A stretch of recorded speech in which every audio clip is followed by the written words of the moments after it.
Israel's national under-20 soccer team. They took third place in FIFA's Youth World Cup tournament, ending its unprecedented run in the global competition with a 3-1 win against South Korea. Now, after Team Israel lost its semi-final match against Uruguay 1-0, now the pain of that loss somewhat blunted by the fact that the Uruguayan squad went on to win the championship over Italy. So they were unbeatable, as it turns out. But we're joined in the studio by Uri Levy, journalist and the founder of Baba Goal, joining us here. We previewed this with you, I think, as the tournament was getting on.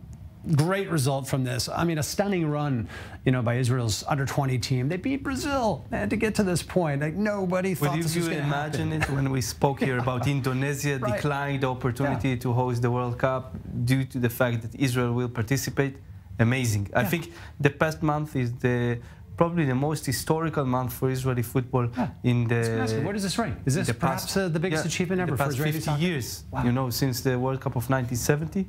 And that was just making the World Cup, we should mention. I don't think Israel didn't win a game. Right, yeah, and also it's important because I believe our viewers not are really aware or familiar with the atmosphere within Israeli football.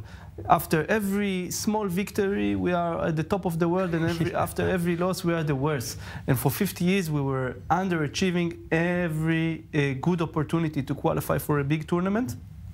And this group of young kids, and they are kids, 17 years old, 18 years old, 19, 20, brought us and enlightened us with a different attitude to the sports, a different attitude to try and reach your goals, reach your dreams, achievements. And I truly hope that this achievement in this month will inspire also, the politicians and the organizers of football and soccer in Israel to also maybe try a different attitude, maybe to be a little bit more aspiring towards our youth and talents, and it's an important moment for us. It's a big question, sort of, what is an accomplishment like this, what does it infuse to the system? What does it bring to Israeli soccer? I mean, I've read reports that, a lot of big foreign clubs already scouting all these guys, ready to pull them out.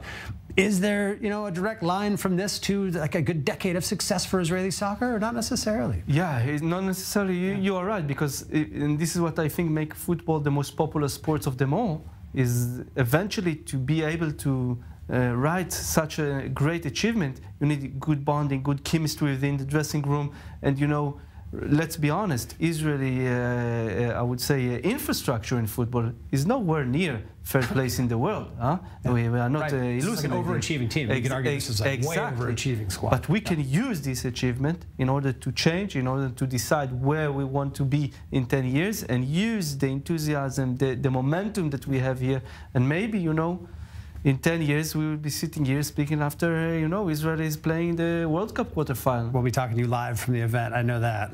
This geopolitical angle, you brought this up, and this is, a big something for Israel, at least. I think probably the world mostly didn't really pay attention to this, that the tournament got yanked from Indonesia because of this outward anti-Israel sentiment brought to Argentina. Did any of that negativity or any of that, hate essentially follow this team Israel throughout the tournament? No, not at all. Not at all. Not at all. And I think obviously there were a few Palestine flags here and there, but this is every time when there is an official delegation of Israel competing or doing something abroad, it's happening. But I think the brilliant story here that Indonesia refused the right to host the tournament in order not to give stage to Israel, but eventually Israel claimed this stage worldwide in Argentina, probably the greatest football country of them all.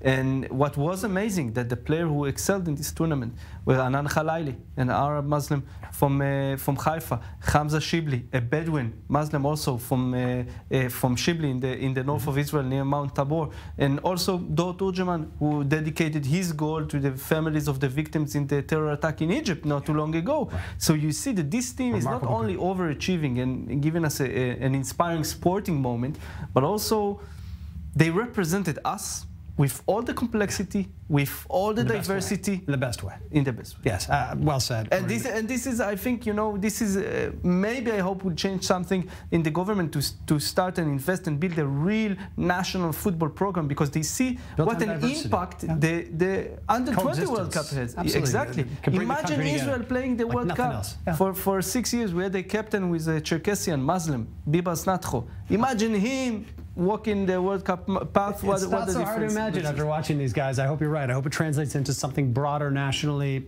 It's been great to follow. It's been Indeed. exciting, despite being on the other side of the world. Hard to stay up in the middle of the night for that. I know the under-21's coming up. UEFA's, you'll be on that. We'll reach out to you in the coming weeks when that, For sure. that tournament kicks off. Uri Levy, thanks for being with us. Thank you.